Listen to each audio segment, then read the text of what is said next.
ఓం శ్రీ పరమాత్మనే నమః. శ్రీ గురుభ్యో నమః. శ్రీమద్భగవద్గీత అథ త్రయోదశోధ్యాయః గుణత్రయ విభాగ యోగః. గుణత్రయ విభాగ యోగంలో మనము 5వ శ్లోకం నుంచి చూద్దాము.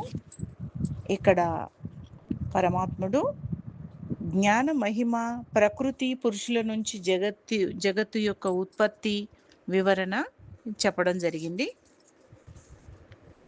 సత్వం రజస్తమ ఇతి గుణాః ప్రకృతి సంభవాః నిబధ్నంతి మహాబాహో దేహే దేహినమవ్యయం. తత్ర సత్వం నిర్మలత్వాత్ ప్రకాశమనామయం సుఖసంగేన బధ్నాతి జ్ఞానసంగేన చానఘా. రజో రాగాత్మకం విద్ధి తృష్ణాసంగసముద్భవం తన్నిబధ్నాతి కౌంతేయ కర్మసంగేన దేహినం. తమస్త్వజ్ఞానజం విద్ధి మోహనం సర్వదేహినాం ప్రమాదాలస్య నిద్రాభిః తన్నిబధ్నాతి భారత. ఇక్కడ పరమాత్మ అర్జునుడితో చెప్తున్నాడు, ఈ యొక్క సత్వ రజస్ తమ అనేటువంటి 3 గుణాలు కూడా ప్రకృతి నుంచి ఉత్పన్నమయ్యి నాశనము లేనటువంటి జీవాత్మను బంధిస్తున్నాయి అని. ప్రకృతి నుంచి ఉత్పన్నమైన ఈ త్రిగుణాలతో కూడినటువంటి ఈ యొక్క చేష్టలు ఏవైతే ఉన్నాయో, ఈ ఉత్పత్తి అయినటువంటి ఈ యొక్క శరీరం ఏదైతే ఉందో, ఈ త్రిగుణాలతో కట్టివేయబడుతున్నటువంటి శరీరము మరియు త్రిగుణాలు ఇవన్నీ కూడా నాశనము జరిగేవి. అంటే ఇవి శాశ్వతమైనవి కావు, కానీ ఆత్మ మాత్రం శాశ్వతము. అట్లాంటి ఆత్మను కూడా త్రిగుణాత్మకమైనటువంటి యొక్క శరీరము, ప్రకృతి నుంచి జనించబడ్డటువంటి పంచభౌతిక శరీరము మరియు ఈ త్రిగుణములు అన్నీ కూడా కలిపి జీవాత్మను బంధిస్తున్నాయి అని చెప్తున్నాడు పరమాత్మ. మరి ఈ త్రిగుణాలు ఏంటి? సత్వ రజస్ తమో గుణము. సత్వగుణం ఎట్లుంటుంది, రాజస గుణం ఏం చేస్తుంది, తమో గుణం అధికమైతే ఎలా ఉంటాము అనేది కూడా చెప్తూ పరమాత్మ ఏం చెప్తున్నాడు సత్వగుణం గురించి. సత్వగుణము నిర్మలమైనది. తత్ర సత్వం నిర్మలత్వాత్ ప్రకాశమనామయం. అది ఎట్లా ఉంటుందంటే ప్రకాశకరంగా ఉంటుంది. సత్వగుణము నిర్మలమైనది, ప్రకాశవంతమైనది. కానీ అది సుఖ సాంగత్యము వలన, జ్ఞాన అభిమానము వలన మనుష్యుని బంధింపజేస్తుంది. ఇప్పుడు సత్వగుణ సంపన్నుడైనటువంటి మనిషికి అన్నీ బాగుంటాయి. ఎప్పుడు కూడా నిరంతరము చక్కటి సుఖంలో, ఆనందంలో కూడా ఉంటారు. అంటే ఆత్మపరమైన ఆత్మానందాన్ని పొందుతూ అంటే వాళ్ళకు వాళ్ళ యొక్క సంకల్పాలు కూడా చాలా బాగుంటాయి. కాబట్టి వాళ్ళు లోక కళ్యాణం కోసం ఎప్పుడు కూడా సంకల్పాలు చేస్తూ ఉండడం వల్ల వాళ్ళ యొక్క మానసికంగా, శారీరకంగా కూడా వాళ్ళు చాలా చురుకుగా, చైతన్యవంతముగా, సుఖంగా ఉంటారు. అయితే ఈ సుఖం అనేది కూడా కట్టిపడేస్తుంది. అదేవిధంగా ఇంకా జ్ఞానాభిమానం వాళ్ళకు ఉంటుంది. ఇంకా ఇంకా ఇంకా తెలుసుకోవాలి అనేటువంటి జ్ఞానాభిమానం వాళ్ళలో ఉండడము. ఇవి ఏంటివి అంటే బంధనాలు. మరి సత్వగుణము అనేది పూర్తిగా భగవంతుడి దగ్గరికి దారి చూపించేదే అయినప్పుడు కూడా సత్వగుణాన్ని పట్టుకొని కొన్నాళ్ల వరకు మనము నడుస్తాము. ఎప్పుడైతే శుద్ధ సాత్వికంలోకి మనము వెళ్తామో ఇవన్నీ కూడా పక్కకు పడతాయి. అంటే సత్వగుణాన్ని కూడా దాటి శుద్ధ సాత్వికంలోకి, అంటే వీటి సత్వగుణం ద్వారా వచ్చేటువంటి లాభాలు, బెనిఫిట్స్ ఏవైతే ఉన్నాయో వాటిని అప్పుడు సజ్జనుడు కాంక్షింపడు. ఏమనుకుంటాడు అంటే ఇంకా ముందుకు వెళ్ళిపోతాడనమాట. జ్ఞానాభిమానం కూడా పోతుంది. ఈ పుస్తకం చదవాలి, ఆ పుస్తకం చదవాలి, వీళ్ళేం చెప్పారో, వాళ్ళేం చెప్తున్నారో, ఇవన్నీ తృష్ణ అనేది ఆగిపోతుంది. ఎందుకు అంటే వాళ్ళకి ఏది తెలుసుకుంటే ఇంకా తెలుసుకోవాల్సింది ఏమీ లేదు అని ఎప్పుడైతే అనుభవపూర్వకంగా తెలుస్తుందో సత్వగుణ సంపన్నుడు అక్కడికి ఆగిపోతాడు. అయితే ఇక్కడ మన శ్లోకం వరకు మనం ఆగుదాము. శ్లోకంలో ఏం చెప్తున్నాడు పరమాత్మ అంటే సుఖ సంగేన బధ్నాతి జ్ఞాన సంగేన చానఘా. ఆ! ఇప్పుడు మూడింట్లో కూడా సత్వగుణం నిర్మలమైందని చెప్పారు, ప్రకాశవంతమైందని చెప్పారు. అదే విధంగా వికారం లేకుండా ఉంటుంది. సుఖ సాంగత్యం వల్ల, జ్ఞాన తృష్ణ వల్ల, జ్ఞానం ఇంకా నేర్చుకోవాలనేటువంటి ఆశ వల్ల ఇది మనుషుడిని బంధింపజేస్తుంది. ఈ యొక్క సత్వగుణము మనిషిని బంధింపజేసి ఆ యొక్క మనుషుడు జ్ఞాన తృష్ణతో పరిగెత్తేలాగా చేస్తుంది అని చెప్పి ఇక్కడ చెప్తున్నాడు. తర్వాత 7వ శ్లోకం అర్జున రజోగుణము రాగాత్మకము, అది కామము ఆసక్తుల నుంచి ఉత్పన్నమగుచున్నది అని తెలుసుకో. అది జీవాత్మను కర్మల యొక్కయు కర్మ ఫలముల యొక్కయు సాంగత్యముతో బంధించును. ఎట్లా బంధిస్తుంది రజోగుణము? రజోగుణము అంటే ప్రవృత్తి. అంటే మనకు నిత్యము మనం మనుషులుగా పుట్టినాము. మనుషులు చేసే పనులన్నిటి మీద మనకొక ఆసక్తి ఏదైతే ఉందో అదే రజోగుణం అనమాట. దాన్నే ప్రవృత్తి అంటారు. అయితే ఇందులో ఎట్లా ఉంటుందంటే కామము, ఆసక్తుల నుండి ఈ యొక్క కామం అనేది ఆసక్తుల నుంచి ఉత్పన్నమవుతుంది. అది జీవాత్మని కర్మల యొక్క, కర్మ ఫలముల యొక్క సాంగత్యంతో మిళితం చేసేసి బంధిస్తుంది. కర్మలు చేసే కర్మ ఫలాలు కూడా వస్తాయి కదా! అయితే ఎప్పుడైతే ప్రవృత్తి మనలో ఉంటుందో అంటే మనుషులుగా మన యొక్క ప్రవృత్తి అంటే కొన్ని విషయాలపైన ఆసక్తి ఎప్పుడైతే ఉంటుందో అదే రకమైన కర్మలు మనం చేయడం వల్ల ఆ కర్మాసక్తితో చేసినటువంటి కర్మలతో వాటి వల్ల వచ్చే ఫలాలతో ఈ యొక్క రజోగుణము బంధింపజేస్తుందనమాట మనల్ని. ఎలా బంధిస్తుందంటే అలా కర్మాసక్తితో కర్మ ఫలాలు వస్తాయి కదా! వాటిని అనుభవించే ఆసక్తి మీద ఈ 2 అంశాలతో మనం బంధించబడతాము. మరి ఇంకా మూడో బంధనం ఏంటంటే తమస్త్వ జ్ఞానజం విద్ధి మోహనం సర్వదేహినాం ప్రమాదాలస్య నిద్రాభిః తన్నిబధ్నాతి భారత. తత్ నిబధ్నాతి ఆ విధంగా బంధిస్తుంది అని చెప్తున్నాడు. ఓ భారత, దేహాభిమానం వల్ల ఎట్లా ఉంటుందంటే దేహాభిమానము మోహింపజేస్తుంది. తమో గుణము తమో గుణం ఎట్లా ఉంటుంది? ఈ దేహము పట్ల ఎక్కువ అభిమానాన్ని కలిగి ఉంటారనమాట. దేహాభిమానము, అదేవిధంగా అజ్ఞానం నుంచి మనకు ఏర్పడ్డటువంటి బద్ధకం, ప్రమాదం అంటే ఇక మనము ఎలా చెప్పొచ్చు అంటే క్రేజీ అనమాట. పిచ్చి పిచ్చి మాటలు మాట్లాడడం, పిచ్చిగా ఆలోచించటం, ఒకదానికొకటి సంబంధం ఉండదు. వీళ్ళ యొక్క ఆలోచన, వీళ్ళ యొక్క మనసు, మాటలు, ప్రవృత్తి, వీళ్ళు చేసేటువంటి పనులు కూడా పోనీ ప్రవృత్తి అని కూడా అనడానికి లేదు. ఇప్పుడు రజోగుణంతో మనిషి చేయాల్సిన పనులు వాళ్ళు చేస్తారు రజోగుణం ఉన్నవాళ్ళు.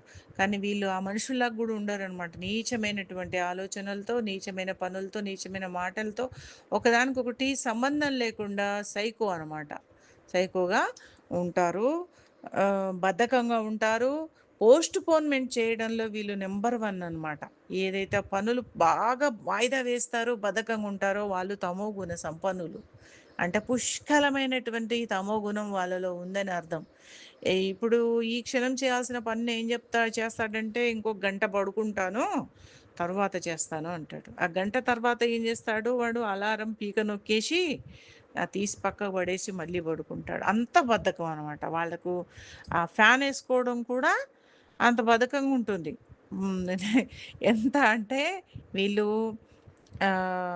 ప్రపంచంలో ఇక మనము ఇంకేం చెప్పలేమనమాట. తమో గుణ సంపన్నులు ఎలా ఉంటారు అంటే, ఎక్కడికక్కడ వాడికి ప్లేట్‌లో పెట్టిన అన్నం కూడా నోట్లో పెట్టుకోవడానికి కష్టంగా ఫీల్ అవుతారు. అంత బద్ధకస్తులు అయ్యుంటారు. ఆలోచన గూడా చాలా ప్రమాదకరంగా అంటే ఎట్లా అంటే ఆహ్, ఇక్కడ ప్రమాదము అంటే మనం సంస్కృతంలో తీసుకుంటే మనం ఇప్పుడు ఆకస్మికంగా జరిగే యాక్సిడెంట్స్ అట్లా కాదు. ఆహ్, వెర్రిగా ఆలోచించటం అనమాట. ప్రమాదము, ఆలస్యము, నిద్ర. అంటే ఇప్పుడు ఆలస్యం అంటే ప్రతీదీ పోస్ట్‌పోన్ చేస్తుంటారు. నిద్ర ఎక్కువుంటుంది, బద్ధకం ఎక్కువుంటుంది, వెర్రితనం ఎక్కువుంటుంది. అంటే మోహం ఎప్పుడు ఏం చేస్తున్నాడో వాడికే తెలీదు. అలాంటి మోహస్థితి గుణం వల్ల వస్తుంది. దీని యొక్క ఫలితం ఎట్లుంటుందంటే అజ్ఞానము. మరి ఇదంతా గూడా అజ్ఞానమే గదా! రజోగుణంలో ఏముంటుంది? ప్రవృత్తి. వాళ్ళు నిత్యం చేయాల్సిన పనుల మీద ఎక్కువ ఆసక్తితో ఉంటారు. సత్వగుణ సంపన్నులు ఎలా ఉంటారంటే, జ్ఞాన తృష్ణ అనే దాంతో వాళ్ళు బంధింపబడతారు. సుఖాలలో ఉంటారు. సుఖం కూడా వాళ్ళకొక బంధనమే. అయితే ఈ 3 త్రిగుణాలు గూడా మనం కొంచెం లోతుగా చెప్పుకున్నట్టయితే, మరి అన్నమాచార్య కీర్తనలో ఉంటుంది. ఆ! ఏంటి అంటే బంధనం గురించి. అంటే జీవన్ముక్తి ఎప్పుడు దొరుకుతుందంటే, ఈ బంధనాల నుంచి మనం బయటపడ్డప్పుడే. అదే తెలియుట ఏంటి అంటే, తెలుసుకోవడము బంధం నుంచి విముక్తి కావడమే జ్ఞానము. మరి తెలియకపోవడము, తెలిస్తే మోక్షము, తెలియకపోతే బంధము అనేటువంటిది ఈ అన్నమయ్య గారు ఎప్పుడో మనకు ఈ అనుభవపూర్వకంగా తెలుసుకొని తన యొక్క కీర్తనలలో చెప్పడం జరిగింది. బంధం తెలియకపోవడమే బంధము. ఈ సత్వగుణమైతేనేమి, రజోగుణమైతేనేమి, తమోగుణం ఈ 3 గూడా బంధాలే. సత్వగుణము బంగారం అనమాట. బంగారు సంకెళ్ళ లాంటిది. రజోగుణము వెండి సంకెళ్ళనుకోవచ్చు. తమో గుణము ఇనుప సంకెళ్ళనుకోవచ్చు. ఎట్లా అంటే ఏదైనా బంధనమే. సత్వగుణంలో ఉంటే మనం గొప్పవాళ్ళం అని అనుకోవడానికి లేదు. అంటే జీవన్ముక్త స్థితి మనం కోరుకున్నట్టయితే అన్నింటి నుంచి గూడా మానసికంగా అంటే మనం అంతఃకరణ శుద్ధితో సత్వగుణాన్ని అలవరుచుకున్నాక, సత్వగుణం నుంచి గూడా బయటపడి, మనము శుద్ధ సాత్వికంలోకి చేరినప్పుడే బంధనాలన్నీ గూడా మనకు పక్కకు పడతాయి. అప్పుడు మాత్రమే మనము ఎక్కడుంటాము? ముక్తి దశలో ఆ దిశలో మనము ప్రయాణం చేస్తామనమాట. బ్రతికుండంగానే ముక్తి పొందడం అంటే అదే జీవన్ముక్తి. అంటే నడిచే దైవంలాగా మారతాము. అది చాలా కష్టమైన ఇది. కాకపోతే సత్వగుణం దాకా మనం వెళ్ళడానికే కొన్ని జన్మలు మనం తీసుకోవాల్సి ఉంటుందంట. తమో గుణంలోనే ఎన్నో జన్మలు తమో గుణంలో మనము పడ్డ జన్మలు ఎన్నో నీచ జన్మలు మనం ఎత్తే లాస్ట్‌కి మానవ జన్మ తీసుకున్నాము. మరి మానవ జన్మలో ఉండి కూడా తమో గుణమే మనల్ని డామినేట్ చేస్తుంటే మనం ఎక్కడుంటాము అంటే తమో గుణంలోనే ఉండిపోతాము. ఎట్లా అంటే సత్వగుణము బాగా డామినేట్ చేసినట్టయితే వాళ్ళెలా ఉంటారు అంటే ఈ 2 గుణాల మీద డామినేషను సత్వగుణం ఎక్కువగా ఉన్నట్టయితే వాడు సజ్జనుడుగా మారతాడు. అదే రజోగుణము ప్రవృత్తి అంటే మనిషి చేయాల్సినటువంటి పనులు ఎట్లా అంటే వీళ్ళకి బాగా చేయాలి, చేయాలి, చేయాలి. ఎట్లా చేస్తారు అంటే ఆహ్, వాళ్ళు బాగా వర్కహాలిక్ అనమాట. ఎట్లా అంటే ఇక వాళ్ళు పుట్టిందే పని చేయడానికి అన్నంత ఇదిగా ఉంటారు. ఎలా అంటే ప్రవృత్తితో ఉంటారు. బాగా సంపాదించాలి, బాగా సంపాదించాలి. ఇది చేయాలి, అది చేయాలి. ప్లానింగ్ ఉంటుంది. ఇంకా కష్టపడడం విజయము అంటే పరిగెత్తాలి, పరిగెత్తాలి, పరిగెత్తాలి. డబ్బు సంపాదించాలి, కీర్తి సంపాదించాలి. సక్సెస్ ఈళ్ళ సక్సెస్ మంత్రాలో ఉంటారనమాట వీళ్ళు. రజోగుణం వాళ్ళు. అదే విధంగా దేహాభిమానం కూడా ఉంటుంది. దేహాభిమానం అత్యధికంగా ఉంటుంది. అహంకారము బాగా ఉంటుంది. రజోగుణం నుంచి బయటపడాలి అంటే మనం ఎవ్వరం గూడా దీనికి అతీతులం కాము. ఎందుకు అంటే ఒక సజ్జనుడు అతనిలో రజోగుణం లేదని చెప్పలేము. ఎందుకంటే ఉంటుంది. తమో గుణం గూడా ఉంటుంది కాబట్టి నైట్ నిద్రపోతున్నాం గదా! తమో గుణం ప్రతి ఒక్కరిలో ఉంటుంది. రజోగుణం గూడా ప్రతి ఒక్కరిలో ఉంటుంది. పొద్దున్న లేసి మన వ్యవహారాలకు ప్లానింగులు జేసుకొని ఆ! మనం పరిగెడుతూ ఉన్నాం వాహనాల మీదనో, నడుచుకుంటూనో జీవితాన్ని సాగించటానికి. ఇదంతా గూడా ఈ ప్రవృత్తి ఏంది రజోగుణము. మరి సత్వగుణం కూడా ఉంటుంది. సత్వగుణం ఎప్పుడుంటుంది? ఎక్కడుంటుంది? అంటే మనము వీటిల్లో కూడా మనము ఏం చేస్తాము? ఇవన్నీ రజోగుణంల మధ్యలో కూడా మనము కొన్ని మంచి సంకల్పాలు చేస్తాము. ఇతరులకు సహాయం చేయడము, లేకపోతే పరమాత్మ ధ్యానం చేసుకోవడము, ఆ విధంగా మంచి మాటలు వినడము, సత్సంగంను ఆశ్రయించటము, మనకు తెలిసిన విషయాలు ఇతరులకు చెప్పడము, ఇవన్నీ కూడా సత్వగుణం అనమాట.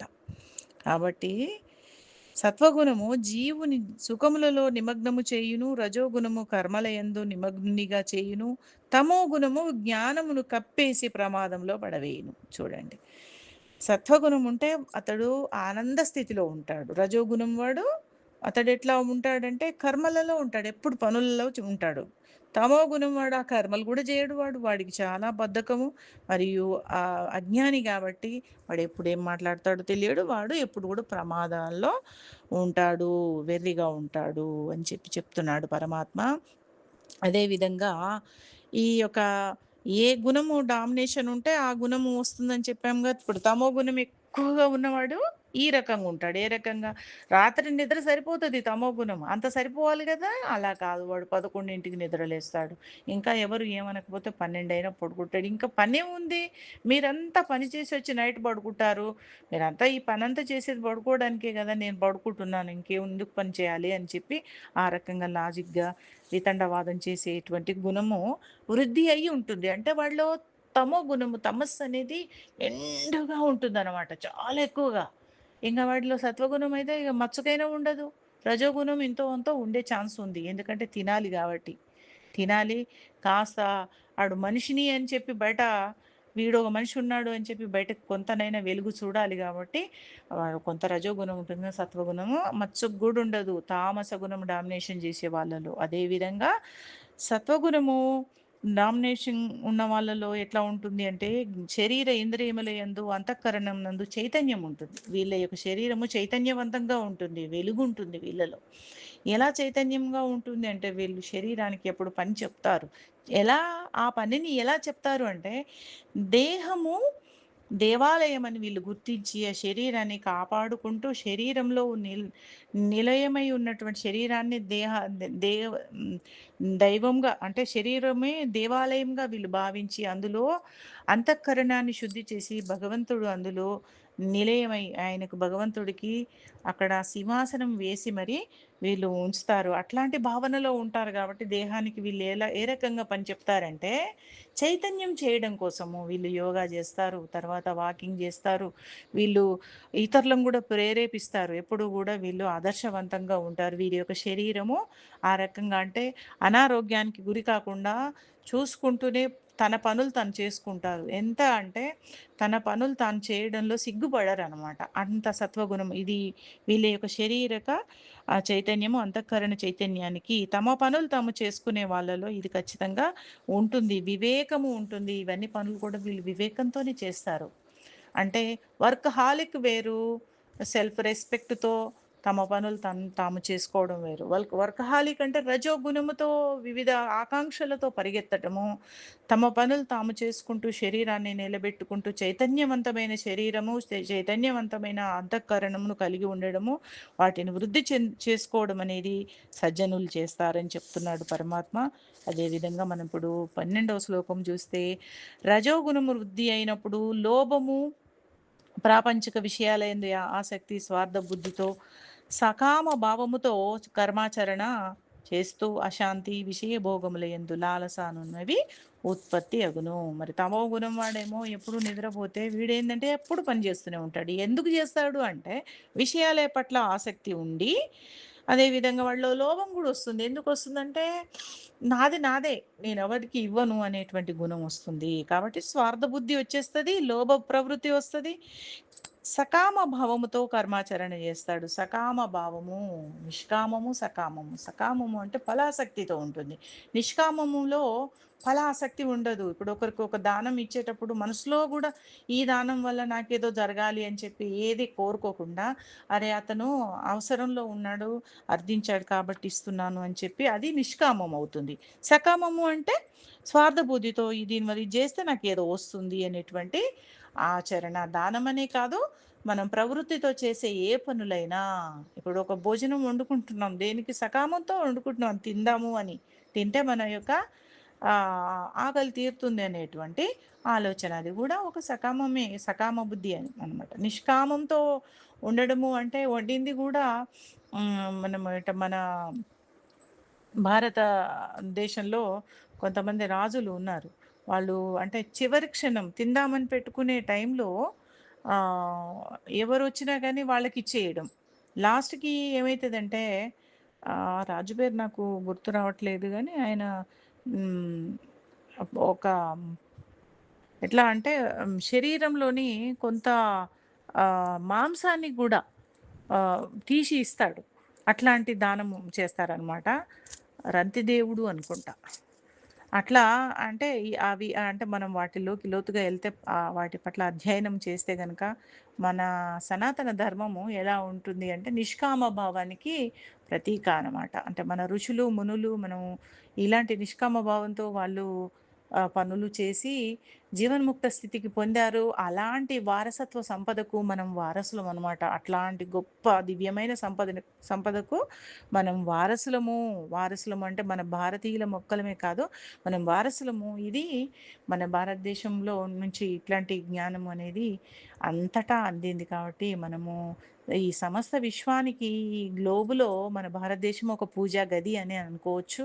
విశ్వగురువు భారతదేశము అని చెప్పి ఇది అందరికీ తెలిసిన విషయమే. అయితే ఇక్కడ చెప్పొచ్చేదేంటంటే నిష్కామ, కామ అనేటువంటి సకామ అనే భావముతో కర్మాచరణ చేస్తాడని చెప్పి ఇప్పుడు మనం మాట్లాడుకుంటున్నటువంటి సబ్జెక్టు. అయితే సకామ కర్మాచరణ చేస్తాడు. తద్వారా ఒక్కోసారి ఏమైతది చేసిన పనుల్లో ఫలితం రాకపోతే అశాంతిని పొందుతాడు. విషయ భోగముల యందు లాలస కూడా ఉంటుంది. వీడికి పొద్దున్న లేస్తే కూడా ఏం చేయాలి? ఎటు బోవాలి? ఎప్పుడు నిరంతరం మైండ్ పనిచేస్తూనే ఉంటదనమాట. అంటే ఎక్కడ గూడా కాసేపు ఆపుదాము అనేటువంటి ఇది ఉండదు. మరి అదే సత్వగుణం కలవాళ్ళు వాళ్ళెలా అంటే కాసేపు ధ్యాన స్థితికెళ్తారు. ఎప్పుడు ఉండేదే ఈ ప్రవృత్తి, మానవ ప్రవృత్తి. ఆ! అప్పుడప్పుడు తమో గుణంలో నిద్రపోతూనే ఉంటాము. బద్ధకంగా అప్పుడప్పుడు ఉంటూనే ఉంటాము. కొంతకాలం మనము ధ్యాన స్థితిలో ఉండాలి. ఆ పరమాత్మ చింతన చేయాలి అని చెప్పి గూడా ఆలోచన చేస్తారు. మరి రజోగుణం వాళ్ళు మాత్రం ఎప్పుడు కూడా నిరంతరం గూడా ప్రవృత్తిలో ఉంటారు. నివృత్తిలో ఉండరనమాట. అదే విధంగా తమో గుణం అధికమైనప్పుడు వాళ్ళు అంతఃకరణమునందు విషయ ఇంద్రియములయందు వివేక శక్తి పోతుంది. కర్తవ్య కర్మల యందు విముఖత. అందుకే వాడు ఎట్లా అంటే కర్తవ్య కర్మ చేయాలి అంటే చేద్దాంలే, చూద్దాంలే, రేపైనా చేయొచ్చు. ఈ పక్కోడిని గూడా వీడేం చేస్తాడంటే వీళ్ళ సహవాసం వల్ల చెడిపోతారు. పక్క వాళ్ళు గూడా ఎట్లా అంటే ఏం గాదంటారా ఎల్లుండి వరకు మనం అప్లై చేయొచ్చంట ఇది. ఏం గాదు. చివరి రోజు పోతాడు అక్కడ వీడికి ఏదో సర్వర్ బిజీ వచ్చిందనో, ఇంకేదో చెప్తారు. ఇగ అది గాదు. ఆ పనే ఏం గాదు ఈ ఉద్యోగం అప్లై చేయకపోతే నెక్స్ట్ ఇంకేదో పడుతుందట. ఇట్లా అనమాట. అంటే వీడితో ఉన్నవాడు గూడా అదే రకంగా తయారైపోతారు. అలాంటి పోస్ట్‌పోన్‌మెంట్ గుణాలేవైతే ఉన్నాయో వాళ్ళకి ఎంత దూరంగా ఉంటే అంత మంచిది. తమో గుణం వాళ్ళు అంత అవివేకంగా ఉంటారు. కర్తవ్య కర్మల పట్ల విముఖంగా ఉంటారు. వాళ్ళ యొక్క ఆలోచన విధానము ప్రమాదంగా ఉంటుందంటే అస్పష్టంగా దానికొక స్పష్టత ఉండదు. వాళ్ళది ఏంది అని ఒక మాటలో మనం చెప్పలేమనమాట. సైకో విధంగా ఉంటుంది. అంతఃకరణము మోహంతో నిండి వ్యర్థమైన చేష్టలతో ఉంటుంది. వీడికి ఇప్పుడు రజోగుణ సంపన్నుడికి ప్లానింగ్ ఉంటుంది. వీడికి ప్లానింగ్ ఉండదు. కనీసం ప్లానింగ్ గూడా ఉండదు. వీడు ఇప్పుడు ఈ క్షణం ఇది చేస్తుండు. నెక్స్ట్ ఏ క్షణము ఏం చేస్తాడో వాడికే తెలియదు. అట్లాంటి వ్యర్థ చేష్టలతో అంతఃకరణము నిండిపోయి ఉంటుంది. మనసు, బుద్ధి, అహంకారము, చిత్తము అన్నీ గూడా ఎలా ఉంటాయంటే నిద్రాది ప్రవృత్తులతో ఉంటూ వ్యర్థమైన చేష్టలతో నిండిపోయి మోహముతో ఉంటాడు. అట్లాంటి మోహ ప్రవృత్తి ఉన్నవాడు వాడు సిద్ధిని పొందడు, పరమపదం నందడు, ఇతరులను కూడా ఏ రకంగా సంతోషపెట్టలేడు. ఇంకా అందరిని కూడా ఊబిలోకి లాగుతాడనమాట. వీడి స్నేహం గనక మనం చేస్తే. అదే సత్వగుణం ఎక్కువగా ఉన్నటువంటి మనిషి ఎలా ఉంటాడు అంటే చాలా ఇతరులకు ఆదర్శంగా ఉంటాడు. ఆ! అయితే ఇది ఇంతవరకు వాళ్ళెలా ఉంటారనే విషయం చెప్పినాడు పరమాత్మ. తర్వాత ఏం చెప్తున్నాడంటే, సత్వగుణము సమృద్ధిగా ఉండి, వీడు ఇప్పుడు జీవన అంత్యదశ దాకా అదే సత్వగుణంలో ఉంటే, కొందరేంటంటే మధ్యంలో అంటే జీవిత మధ్య దశలోనే సత్వగుణాన్ని పొందగలుగుతారు. కొందరు చివరి దశ దాకా పొందలేరు. కొందరు అంత్యదశలో ఒక 70 ఏళ్ల వయసులోనో ఎప్పుడో జ్ఞానోదయం జరుగుతుంది. వీళ్ళు ఏంటంటే సమయము ఎప్పుడైతే వస్తుందో దేహాన్ని వదిలిపెట్టి వెళ్ళాల్సిన సమయం వచ్చినప్పటికీ వీళ్ళు గనక సత్వగుణంలో గనక ఉంటే వీళ్ళు దైవత్వాన్ని పొందుతారు అని చెప్తున్నాడు పరమాత్మ. అదేవిధంగా రజోగుణంలో ఉంటూ ఎలా ఉంటారంటే చనిపోయే ముందు గూడా వీడికి కొంత కొంత మైండ్ పనిచేస్తుంది గదా! అప్పుడు కొడుకులకు చెప్తుంటాడు. అక్కడ ఆ పేపర్‌లున్నాయి తీసుకో, ఇక్కడ భూమి మనకుంది, ఆడ డబ్బులు పలానోడికిచ్చాను. లేకపోతే ఇంకేదో చెప్తాడు. మొత్తం మీద ఏం చెప్తాడంటే వీడి ప్రాణం అంతా గూడా ఆస్తిపాస్తుల మీద, అయ్యో! నేను ఈ పాశాన్ని వదిలి ఎళ్ళిపోతున్నానే, నా మనవలు, నా బిడ్డలు వీళ్ళందరిని చూసుకొని ఇంకా కొన్నాళ్ళు బతికితే బాగుండేది. పోతున్నానే నేను. నేనింకా బతికితే బాగుండు అనేటువంటి దేహాభిమానము, కర్మలు, బంధాలు, ఆ కర్మ ఫలాలు వీడేదో చేసొస్తాడు. దీని ఫలితాన అరెరే! నేనది చేశాను. దాని ఫలితాన అందకుండానే పోతున్నానే, అనుభవించకుండా పోతున్నాను. ఫ్లైట్ కొనుక్కొని ఫ్లైట్‌లో తిరుగుదామనుకున్నాను దేశమంతా. ఫ్లైటు ఎక్కకుండానే చనిపోతున్నానే అని చెప్పి గూడా అంటే ఒక ఉదాహరణ నేను చెప్తున్నాను.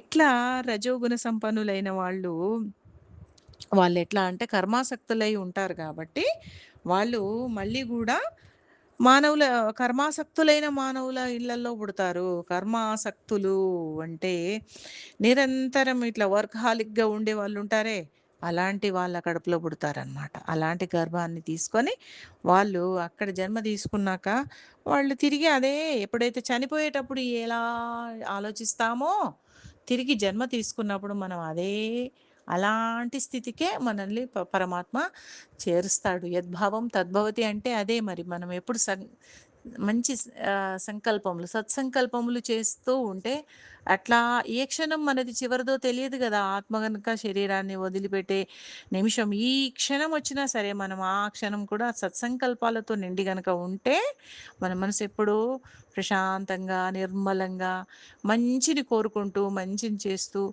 నెమ్మదిగా, నెమ్మదిగా మనలో ఉన్న రజోగుణాన్ని వదిలిపెట్టే ప్రయత్నం చేస్తూ ఉంటే, ఏ క్షణం మనం వెళ్ళిపోయినా గానీ, మన యొక్క స్థితి ఏదైతే ఉందో, అదే స్థితిలో మనకు అట్లాంటి జన్మే పరమాత్మ ఇస్తాడట. కాబట్టి రజోగుణంలో పోతే మనకు మళ్ళీ మానవ జన్మ అట్లాంటి రజోగుణంతో ఉన్నటువంటి తల్లిదండ్రులని వాళ్ళ దగ్గర మనకు జన్మని ఇస్తారట. తమో గుణము వృద్ధి చెందినప్పుడు మృతి చెందితే అట్టి మానవుడు పశు, పక్ష, కీటకాది నీచయోనులలో జన్మించును. నీచయోనులలో జన్మించును. చూడండి.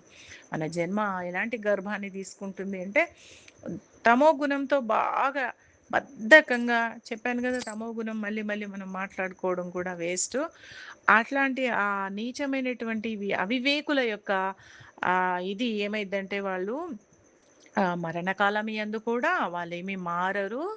వాళ్ళు ఎలాంటి జన్మ అంటే భగవంతుడిచ్చినటువంటి ఆ యొక్క గిఫ్ట్ మానవ జన్మని కూడా వాళ్ళు వృధా చేసుకున్నారు. ఆ జన్మంతా వృధా చేసుకొని మళ్ళీ వాడి యొక్క ప్రవృత్తి వాడి యొక్క ఆలోచన స్థితి ఎటు పోయింది అంటే నీచంగానే ఉండిపోయింది గాబట్టి వాడు మానవ జన్మకు అర్హుడు కాదు. ఎందుకంటే మానవ జన్మ ఎత్తినందుకు కొంచెం మన మానవత్వం ఉండాలి. రజోగుణం కనీసం ప్రవృత్తిలోనైనా ఉంటూ మనిషిగా బతుకుతూ, ఆ తర్వాత నెమ్మదిగా సత్వగుణంలోకెళ్ళాలి. అదేదీ లేకుండా వాడు కంప్లీట్‌గా వెర్రిగానే బతికాడు అంటే, వాడికి ఆ జన్మ అవసరం లేదు. ఆ శరీరం అవసరం లేదు. ఎందుకంటే, ఆ శరీరం ద్వారా తెలుసుకోవాల్సింది ఉంది. ఆ శరీరంలోనే దేవ్ దేహ దేహమే దేవాలయం అని గుర్తించి, దాంట్లో అంతఃకరణ శుద్ధి చేసి, ఆ సింహాసనంపై పరమాత్మను కూర్చోబెట్టి, ఆయనను దర్శింపగలిగినప్పుడే, ఈ యొక్క దేహానికి, మానవ జన్మకు సార్థకత. ఎంతమంది ఆలోచిస్తున్నారు? ఈ యొక్క దేహాన్ని భగవంతుడిచ్చినందుకు భగవంతునికి ఎంతమంది కృతజ్ఞతలు చెప్తున్నారు? ఆ భగవంతుని దర్శనము మనము అంతఃకరణ శుద్ధితో చేసుకోవడానికి ఎంతమంది ప్రయత్నిస్తున్నారు? లేదే.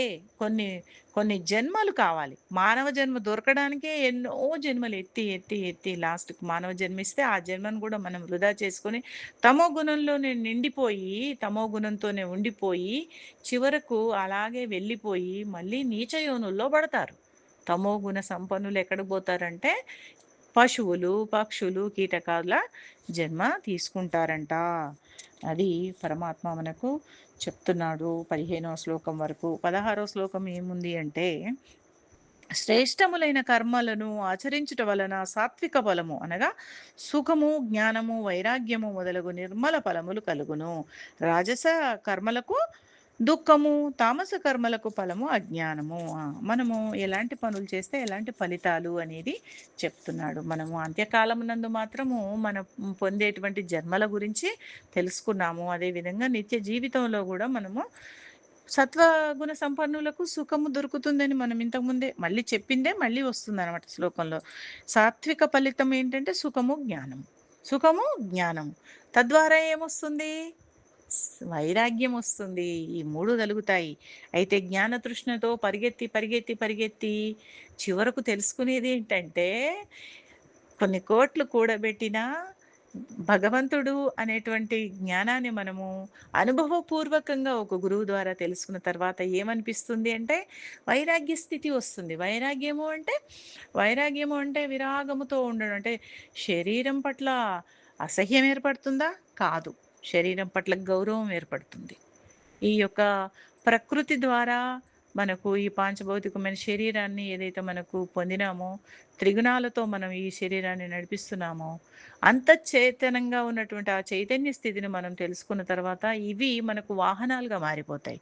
శరీరం అనేది ఒక వాహనంగా మారిపోతుంది. అంతఃకరణం చైతన్యవంతమైతే గనక అది మనకు డ్రైవర్ అయితుంది. ఈ వాహనానికి డ్రైవర్‌గా మారుతుంది అంతఃకరణం. ఆ విధంగా సత్వగుణ సంపన్నుడు వైరాగ్యంలోకి ఎళ్తాడు. వైరాగ్యంలోకి ఎళ్ళడం అంటే అన్నీ వదిలేసిపోయి అడవిలో ముక్కు మూసుకొని తపస్సు చేయడం కాదు. వైరాగ్యము అంటే డిటాచ్‌మెంట్. మనం చేసే పనులు చేస్తాము. చేసుకుంటూ వెళ్తాము. అందులో సత్కర్మలు, సత్సంకల్పాలతో లోక కళ్యాణార్థమై చేసేవి ఎక్కువగా ఉండాలి. తర్వాత మన కోసం మనం చేసేవి కొన్ని ఉంటాయి. అన్నిటికన్నా ముఖ్యమైనది వైరాగ్య స్థితి దేనికి అంటే జ్ఞానం ఎప్పుడైతే అనుభవపూర్వకంగా తెలుసుకుంటారో వాళ్ళు నిష్కామ స్థితిలోకి ఎళ్ళి ధ్యాన స్థితిని సాధన చేస్తారనమాట. అది వైరాగ్య స్థితి. విరాగము భగవంతుడి పట్ల విశేషమైన రాగాన్ని ఎప్పుడైతే పొందుతామో అప్పుడు ఆటోమేటిక్‌గా ప్రాపంచిక స్థితి నుంచి కొంచెం కొంచెంగా విడిపడి వారు భగవాన్‌తో అంటే ఈ యొక్క ఏకీభవ స్థితితో ముడిపడతారనమాట. అది. అదే విధంగా రాజస కర్మలు చేసిన వాళ్ళకి ఫలితంగా దుఃఖం లభిస్తుంది. అంటే దుఃఖం ఎట్లా? అరే! మనం ఇన్ని ప్లానింగ్‌తో చేసినప్పుడు బాగా కష్టపడి ఇంత పెద్ద జాబ్ సంపాదించాను. నాకెట్లా దుఃఖం ఉంటుంది? అని చెప్పి మనం అనుకోవచ్చు. దుఃఖమే ఉంటుంది. ఎందుకంటే ఈ యొక్క అశాశ్వతమైనటువంటి పాంచభౌతికమైనటువంటి ఈ యొక్క ప్రకృతిలో మనం జీవిస్తున్నాము కాబట్టి మనము మానవ మానవ ప్రవృత్తితో మనం ఎన్ని చేసినా దాని యొక్క ఫలితం అనేది ప్రతి దానికి చివర్లో దుఃఖమే ఉంటుంది. మనిషి అనేవాడు చేసే ప్రతి పనిలో దుఃఖమే ఉంటుంది. మనం ఏ ఏ రకంగా అని ఎవరికి వాళ్ళం మనం విశ్లేషణ చేసుకుంటే ఫలాసక్తితో మనం ఏది చేసినా కొంత ఫలితం ఏదో దొరుకుతుంది. అది పట్టుకుంటాం, కాసేపు ఎంజాయ్ చేస్తాం. తద్వారా మళ్ళీ కొంతసేపటికి అదే ఫలము దుఃఖ ఫలంగా కూడా మారుతుంది. ఒక మనిషికి ఒక ₹1,00,000 జీతం వచ్చిందండి. అది తీసుకొని వాడు ఆ క్షణము ఆ రోజు బాగుంటాడు. నెక్స్ట్ డే మళ్ళా తర్వాత ఏమవుతుంది? వీడు రాజస గుణంలో ఉన్నాడు. కోరికలకు హద్దు లేదు. కోరికల పుట్ట వీడి యొక్క మనసు. కాబట్టి ఏమైతుందంటే ఈ ₹1,00,000 వాడికి అప్పుడు కంటికి కనిపించదు. ఇంకా కావాలి. లేదా ఈ ₹1,00,000తో ఏం చేయాలి అనే ఆలోచనలో సతమతమయ్యి కూడా దుఃఖాన్ని పొందుతాడు. ఎందుకంటే వీడు అనుకున్నయి కొన్ని కావు. అయినప్పుడు కొంచెం సంతోషపడి మళ్ళీ వెంటనే ఇది కావట్లేదు, అది కావట్లేదు అనే అసంతృప్త దశలో ఎప్పుడు ఉంటాడు మానవుడు కాబట్టే రజోగుణంలో దుఃఖం ఉంటుంది. ఫలంగా దుఃఖం ఉంటుంది. సత్వగుణంలో సుఖం ఉంటుంది. జ్ఞానం ఉంటుంది. వైరాగ్యం ఉంటుంది. రజోగుణంకొచ్చేసరికి నువ్వు ఎన్ని చేసినా తాత్కాలిక సుఖాలు ఎన్ని పొందినా శారీరక సుఖాలు కానీ ఫైనల్‌గా ఏమైతుందంటే దుఃఖానికి దారితీస్తుంది. తర్వాత తమో గుణంలో ఉన్న వాళ్ళు ఏముంటారంటే ఇంక చివరికి వాళ్ళకి అజ్ఞానమే వాళ్ళు ఫలంగా పొందుతారు. వాడు అజ్ఞానిగానే బతుకుతాడు. అజ్ఞానిగానే పోతాడు. అది పరమాత్మ చెప్తున్నాడు. ఇంకా 17వ శ్లోకంలో సత్వగుణము వల్ల జ్ఞానము, రజోగుణం వల్ల లోభము, తమో గుణం వల్ల ప్రమాదం, మోహాదులు, అజ్ఞానము తప్పక ఉత్పన్నములగును. ఆ! మనం ఇప్పటివరకు చెప్పుకున్నది అదే గదా! తర్వాత 17వ శ్లోకము సత్వగుణ స్థితులు స్వర్గాది ఊర్ధ్వలోకములకు పోదురు. సత్వగుణ స్థితిలో ఉన్నవాళ్ళు ఊర్ధ్వలోకాలకు పోతారట. స్వర్గాది ఊర్ధ్వలోకాలంటే ఏంటో మరి మళ్ళా మనము మరొకసారి ఆహ్, తర్వాత మనం దాని మీద చర్చ చేసుకుందాము. రజోగుణ స్థితులైన వాళ్ళు ఎలా ఉంటారంటే మానవ లోకమునందే ఉంటారు. వీళ్ళు మధ్యలోకంలో ఉంటారు. వాళ్ళేమో సత్వగుణ సంపన్నులు ఊర్ధ్వలోకాలకు పోతారు. ఇక తమోగుణ కార్యరూపములైన నిద్ర, ప్రమాద, ఆలస్యాదులయందు స్థితులైన వాళ్ళు అధోగతిని పొందుతారు. కీటక, పశుపక్షాది యోనుల్లో నరకములను పొందుతారు. నరకమే గదండీ!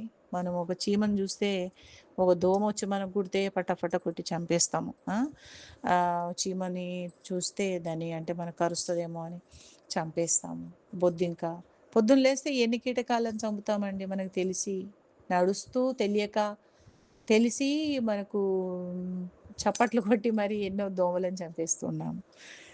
అదే విధంగా ఆహ్, ఎన్నో అంటే ఈ రకంగా చూస్తే ఇక ఆ నరకం అనేది అన్ని రకాలుగా మనము పశుపక్షాది కీటకాల్లో యోనుల్లో పుట్టి అలాంటి బాధలు మనం అనుభవించే ఎన్నో జన్మలు తీసుకొని ఇక్కడి దాకా వచ్చాము. వచ్చినప్పుడు ఈ మానవ జన్మను మనం ఎంతో జాగ్రత్తగా కాపాడుకోవాల్సిన అవసరం ఉంది. ఇదే జ్ఞానం అనమాట.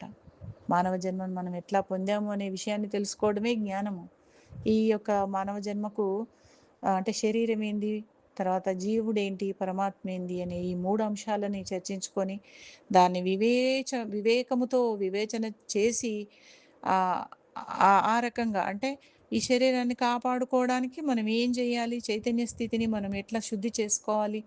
తర్వాత ఈ జీవాత్మ ద్రష్టగా ఎట్లా ఉంటుంది అంటే సాక్షిభూతంగా ఎట్లా ఉంటుంది అంటే త్రిగుణాలు ఏవైతే మనకు 3 గుణాలతో ప్రకృతి జన్యమైనటువంటి 3 గుణాలు ఉన్నాయో ఆ 3 గుణాలు ఈ పంచభౌతిక శరీరంలో ఎట్లా ఆటాడుతున్నాయి, మనిషిని ఎట్లా నడిపిస్తున్నాయి అనే విషయాన్ని గమనిస్తూ జీవాత్మ ద్రష్టగా ఉంటూ తను పరమాత్మతో అనుసంధానమై ఉండాలనేది ఇక్కడ మనకు కృష్ణ భగవానుడు చెప్తున్నాడనమాట.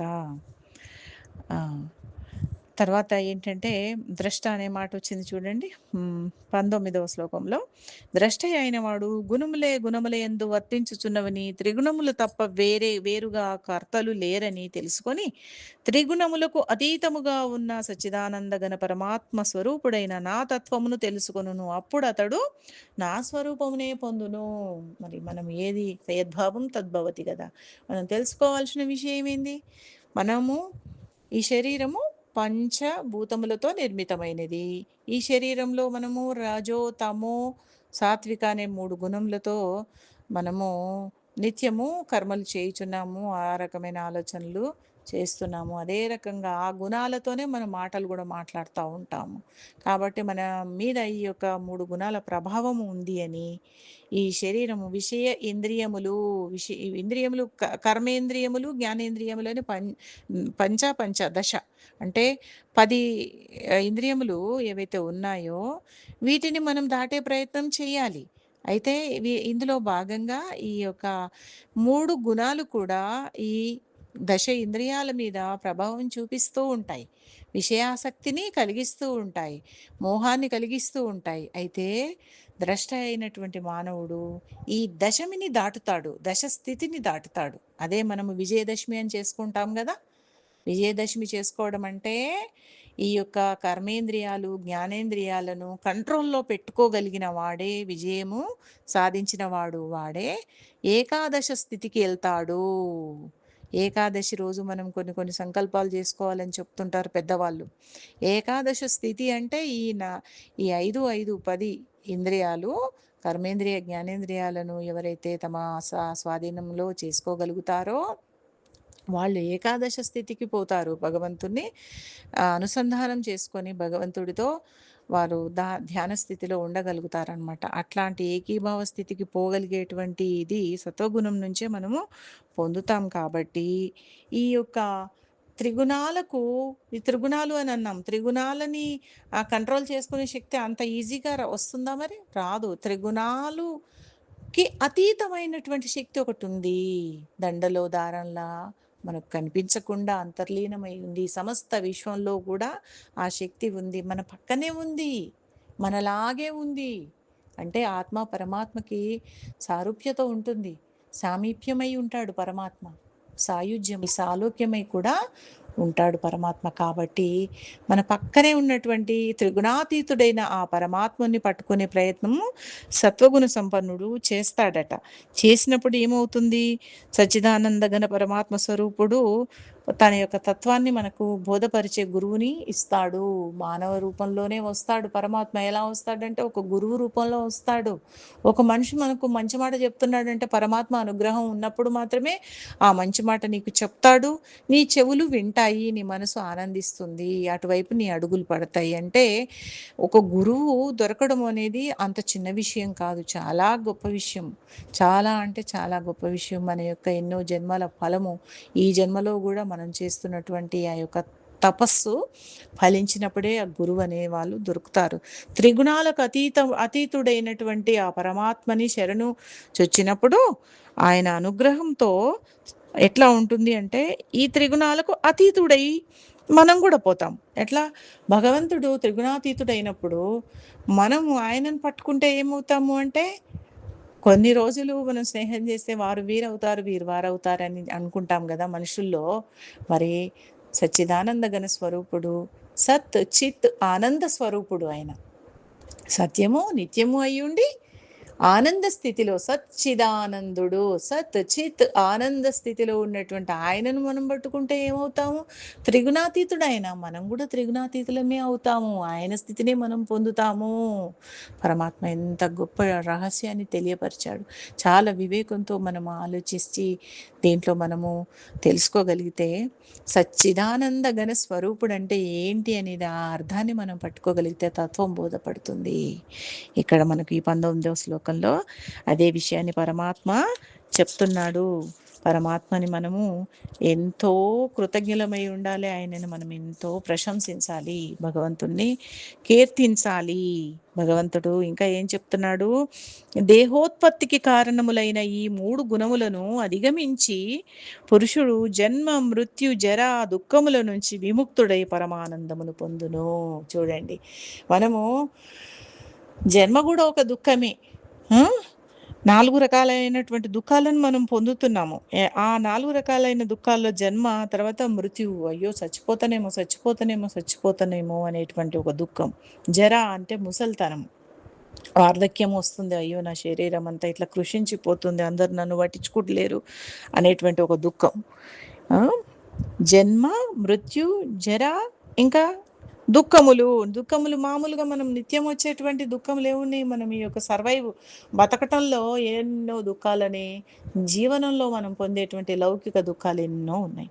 ఈ 4 రకాలుగా అంటే జన్మ అంటే మనం గర్భస్థ శిశువుగా 9 నెలలు తల్లి గర్భంలో గర్భస్థ నరకం అంటారు అది. 9 నెలలు కూడా చీకటి గదిలో మనము కుంచించుకుపోయి కూర్చొని ఆ జన్మని మనము అంటే మన శరీరము వృద్ధి అయ్యి జీవాత్మను మనము శరీరాన్ని జీవాత్మ పొంది ఎలా అయితే బయటికి వస్తుందో మనం బయటికి వచ్చడమే ఒక దుఃఖం. జన్మ అనేదే ఒక దుఃఖము. మళ్ళీ మళ్ళీ పుడతామంటే పుట్టండి, పుట్టాలి. మరి పుట్టాలి అని అనుకున్న వాళ్ళు మళ్ళీ మళ్ళీ పుట్టాలి అంటే భగవంతుని పుట్టించమనే కోరుకో. కానీ దాంట్లో కూడా కొన్ని దశలు ఉంటాయి.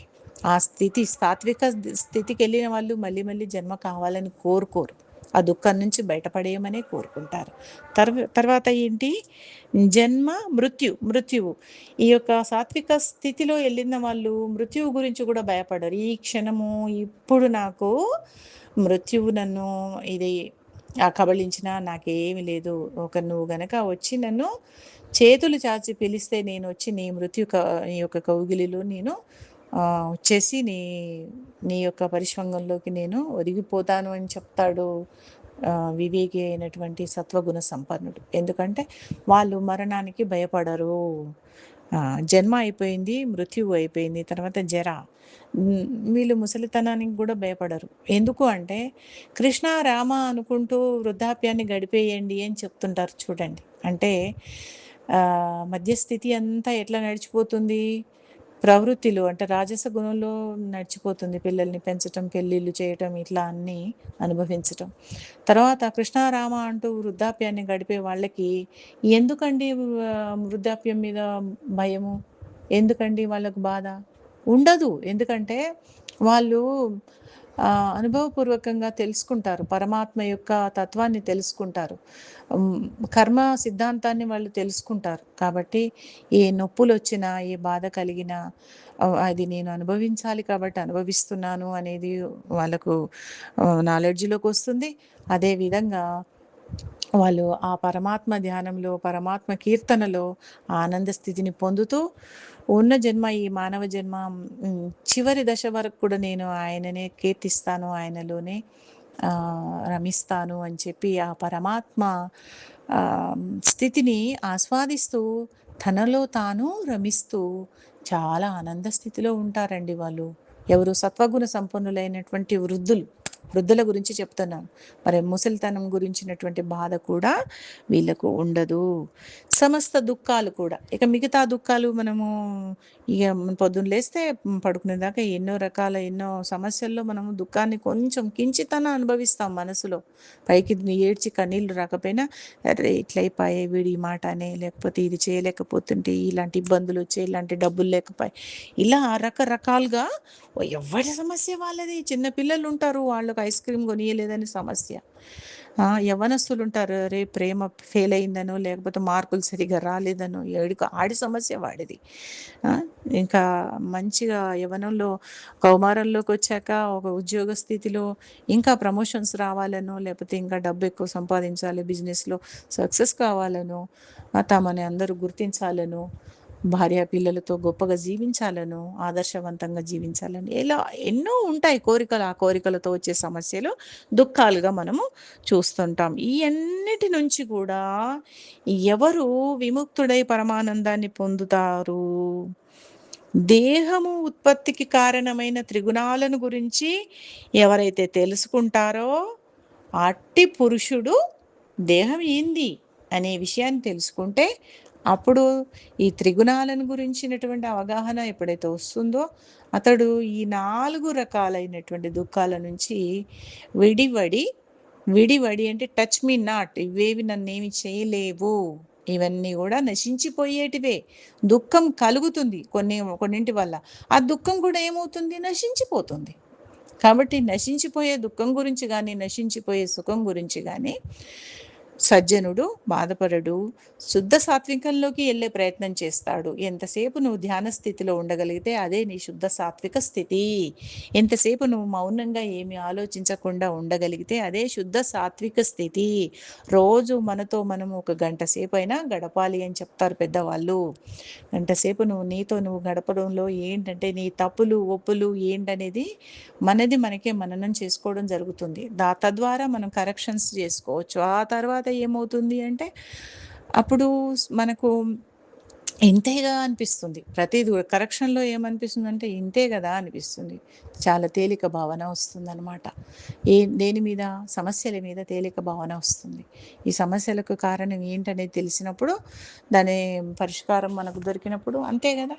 ఏముంది అనిపిస్తుంది. అప్పుడు మనకు ఈ యొక్క శుద్ధ సాత్విక స్థితిని ఎక్కువగా అనుభవించటానికి అవకాశం దొరుకుతుంది. కాబట్టి మనతో మనం గడిపేటువంటి సమయాన్ని మనం కేటాయించుకోవాలి అని ఇక్కడ పరమాత్మ మనకు చెప్పకనే చెప్పాడు. 20వ శ్లోకంలో దుఃఖ విముక్తులు కావాలంటే ఈ రకంగా త్రిగుణాలకు అతీతంగా మీరు ఉండాలి అని చెప్పి ఆ అర్జునుడికి పరమాత్మ చెప్తున్నాడు. యుద్ధం చేయమని చెప్తున్నాడు. యుద్ధం చేయమని త్రిగుణాలకు త్రిగుణాలకు నువ్వు లోను కావద్దు అని, మోహితుడివి కావద్దు అని, రజోగుణము, తమో గుణంతో, తర్వాత సత్వగుణంతో కూడా ఏమంటున్నాడు అర్జునుడు? నేను వీళ్ళని చంపితే పాపం తలుగుతుంది. ఆ పాపం మీద వచ్చేటువంటి నాకు రాజ్యం అక్కర్లేదు. వాళ్ళని రాజ్యం తీసుకోమను. నేను వాళ్ళ ఎదురుంగా వచ్చి నా పైన దాడి చేస్తానన్నా గాని నేను యుద్ధం వద్దు అని చెప్తాను. అన్నీ వాళ్ళకిచ్చేసి నేనెళ్ళిపోతాను అంటున్నాడు. ఎంత సత్వగుణ సంపన్నుడు చూడండి అర్జునుడు. అది సత్వగుణం. తమో గుణం గూడా ఉంది. ఆయన చతికిల పడిపోయి కృష్ణ నాకు నేనేం జేయలేను పిరికివాడిలాగా కార్పణ్య దోషంతో హతాశయుడై కూర్చుండిపోతాడు. యుద్ధ రథాన్ని పట్టుకొని కృష్ణుడిని శరణుజొచ్చుతాడు. అంటే అక్కడెంత పిరికితనం చూడండి. రజోగుణం కూడా ఉంటుంది. రజోగుణం కూడా ఉంటుంది అంటే ఎట్లా? కొన్ని ఆలోచనలు జేస్తాడు. కొన్ని చెప్తాడు. అంటే ఈయనకేదో బాగా తెలుసన్నట్టుగా, కృష్ణుడికి ఏమీ తెలియదన్నట్టుగా ఆహ్, కొన్ని విషయాలు ఎట్లా అంటే ఆహ్, యుద్ధం చేయడం వల్ల నేను స్త్రీలు ఇలా అంటే ఈ చిన్న వాళ్ళని, స్త్రీలని ఎంతోమందిని గూడా స్త్రీలను విధవలను చేసి పిల్లలను తండ్రులు లేని వాళ్ళుగా చేసి ఇలాంటి స్థితిని అంటే వాళ్ళందరిని కూడా వాళ్ళ బాధలకు నేను కారణమవుతాను అని చెప్తున్నాడు. అక్కడ సత్వగుణం ఉంది, రజోగుణం కూడా ఉంది. అంటే జీవించాలనే కోరిక ఆయనలో ఏదైతే ఉంటుందో అది రజోగుణమే. కాబట్టి నేను జీవిస్తాను, అందరితో మమేకమై అందరూ నాకు ఉండాలి. ఏదైతే బంధాలు కావాలని కోరుకుంటున్నామో, బంధం అనేది మోక్షం కాదు గదా! బంధం అనేది తెలియకపోతే అది బంధము. ఏదైతే తెలుసుకోవాలో అది తెలుసుకుంటే మోక్షము. తెలియుటే మోక్షము. తెలియకున్న బంధము. అర్జునుడు బంధాల్లో ఉన్నాడు. త్రిగుణాలు అనేటువంటి బంధాల్లో ఉన్నాడు కాబట్టి ఇక్కడ పరమాత్మ చెప్తున్నాడు, "ఆ బంధ విముక్తుడివవ్వు. లేచి నీ యొక్క కర్తవ్య కర్మను చెయ్యి." నువ్వు రాజువని, నువ్వేదో చేస్తున్నావు, హింస చేస్తున్నావని, లేపోతే మోహంతో నువ్వు వాళ్ళ పట్ల అజ్ఞానంతో, మోహంతో, తమో గుణంతో నువ్వు వీళ్ళ పట్ల ఒక బంధాన్ని ఏర్పరచుకొని నేను యుద్ధం చెయ్యను అని చెప్పి అనకు నువ్వు. ఇక్కడ క్షత్రియుడివి, క్షత్ర ధర్మాన్ని నిర్వర్తించు అని చెప్తున్నాడు పరమాత్మ. మరి ఏ రకమైనటువంటి స్థితిలో మనం ఉంటామో భగవంతుడు మనకు గిఫ్ట్‌గా ఏమైతే ఇస్తాడో దాన్ని మనం చాలా చక్కగా ఎంజాయ్ చేస్తూ పరమాత్మని తెలుసుకునే ప్రయత్నం చేయాలని చెప్పి ఆత్మబంధువులకి మనవి చేస్తూ ఈ యొక్క వాక్కుని ఇచ్చినటువంటి ఆ పరమాత్మునికి ఈ యొక్క భగవద్గీతను పఠించే శక్తిని, ఆ రకంగా మాట్లాడే గుణాన్ని, మాట్లాడాలనేటువంటి సంకల్పాన్ని, ఆ యొక్క అనుగ్రహాన్ని ఇచ్చినటువంటి ఆ యొక్క గురుదేవులకు పదాభివందనములు చేస్తూ, నమస్కరిస్తూ ఓం తత్సత్. ఓం శ్రీ గురుభ్యో నమః.